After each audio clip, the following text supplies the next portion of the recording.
Манзара Буранчи ичи алчаклыгында Бахчысарай районында тарихи розовая көйүнден калган калымтылардыр. Кечкен асыр девамында бу көйдө тахминен 500-ге якын инсан яшаган. Шымды эсе тек бір сакин Николай Лагутов. Бу көйдө 61 ел эвелси догган ве бир жерге кетмеге истемей. Спокойно, нормально. Меша хозяйство. Onun хожалыгында бах ве бостанчылык бар. Атты кечкен асырдан калган Истанбул дут тереги өсе. Вкус малины, во-первых, похож как малина, например. Не такая она крупная. Но в этом году прошел дождь, видите, что кислотный дождь. Листва попадала практически. Бу жерде балкурт тута. В этом году немного. Мед наш, лаванда, шалфея. 30-га якын сыгырлар максулат бере.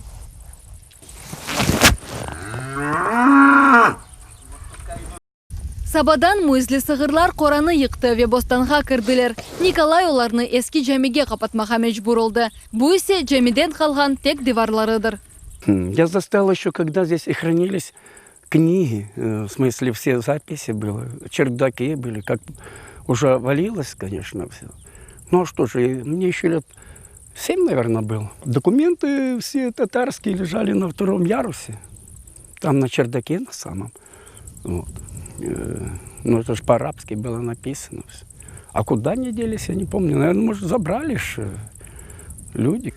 Эбет бу бинада сыгырларыны тутмак янлыштыр, ләкин советлер заманында бу бина чешир шекилде кулланылды. Анбар, атаранлары. Көйдеки эвлерини йыкканда жемини де бозмага истегенлер. Николай разы олмады. Бойлеликнен жеминин темели сакланылды.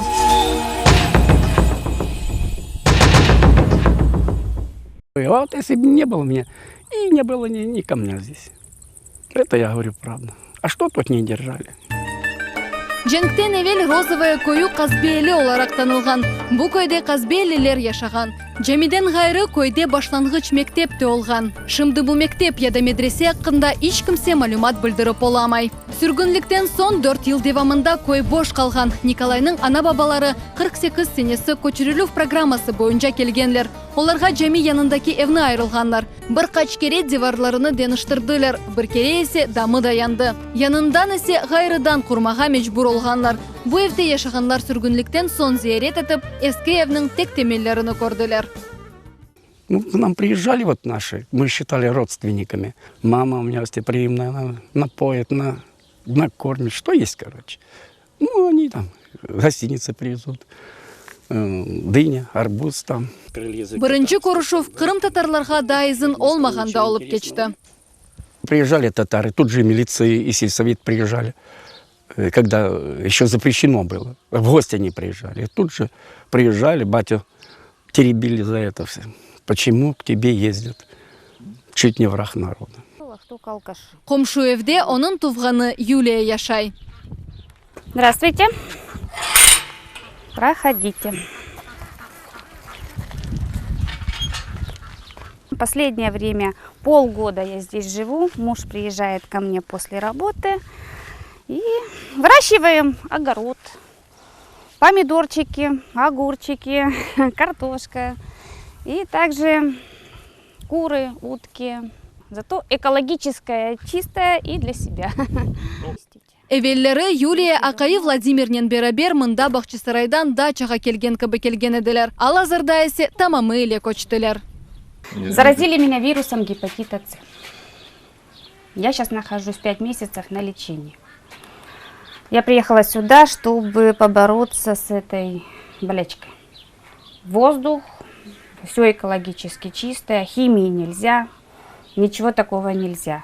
Лечь дома на диване, ждать смерти тоже это не вариант.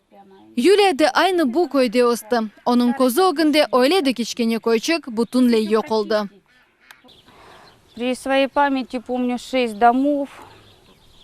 Ну, где-то мне было лет 6, когда снесли последний дом. 83-й последний дом снесли. Бабушка не захотела переезжать в соседнее село, хотя их совхоз предлагал ей дом. Юлия мечбури окумага кетті, sonra айле тызды. Акайнен берабер көй зиратчылығынен оғрашмаға істеді. Кераға топрақ алдылар. Бабасының эві янында өзлеріне яны эв құрдылар. Тут отдыхаем, после работы. Спим на улице летом. Хорошо. Не страшно? А кого бояться? А вдруг кто забредет? Кто? Вы забрели за столько времени. Я к тому, что тут можно... Юлия мында бостан япты. Акайы есе су кечірді. Мында папилер ялдайлар. Я тоже купаюсь в нем. В такой зелененькой воде? А ничего страшного. Зато, вы думаете, на море чище вода? Рыба много. Айле азалары тавук, қоян ве башқа айванларына асырайлар. Чунь-чунь-чунь-чунь-чунь-чунь-чунь-чунь-чунь. Кой ішлері іч бір вақыт енгіл олмай. Қадынға келген юкесі әр вақыт сынырсыздыр. Могу. Выйдет. Юлянын омыр арқадашы арби кіші қызметтен кеч келе. Будун хожалық ішлері қадынның бойнында қала. Озыны табиатынен ве сербест әрекетінен бұрчок зорлықлардан енгіл кече. Ну, кролик бьется по душе. Утка, индюк, курица, топор, свинья, карабин. Су ақларыны кечіргенде совет аскерлерінің қалымтыларыны да таптылар. Айтқанларына көре бұ ерде женкавер чапышмалары олған. Бұрчық аскерлеріні бұ көйде топраққа теслим еткенлер. Юлянын анасы білдіргеніне көре көйде женкіні хатырлатқан бұрчық темеллері олған, ләкин олар да сілінген.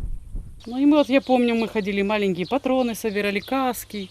После войны это много, лет 6 мне было. Я с 50-го, то лет 6-7 так было. Здесь везде было окопов полно, вот это хорошо помню. А постепенно сравнялось все. И вот бабушка здесь одна жила, старенькая очень. Она умерла, ей лет 96 было. Она говорит, что они когда после войны сюда сразу, то они хоронили даже уже полуразложившиеся трупы, там вот на кладбище татарском. Вақыт тек женк хатырлавларына дегілде көйнің тарихына да чоқ вақши олған. Зеленая деревня такая, кругом вот по 2 аллеи орехов было. Да нет, усадьбы были шикарные. Это потом уже все, люди перешли. Кто умер, кто ушел в другое место, кто в Бахчисарай перебрался. Женктен сон бұ ерлерде бұйық фермалар құрдылар. Сығырларнен бәрабер қойларыны тұттылар. Тарлаларда есе шалфей лаванда асырадылар. 60-ші сенелері есе мешур олған мысыр бұғда етіштірділер. Бір кереден көйнің адыны солнечный оларақ адландырдылар. Қырым татарларының іч бір шей хатырлатқаныны істемеділер. Ескі көйден 60-ші елларының сонында сәкінлер көй мерkezінде яны құрылған малеге ауышып башладылар. Мерkezінің ады ароматный олды. Сонки ресми весиқалары олған Розовая қасабасында Николайның анасы олған. 5 ел эвелсі о ольды. Бойлелікнен весиқалар бойынша бұ көйде бір кімсе қалмаған. А это под рубашку.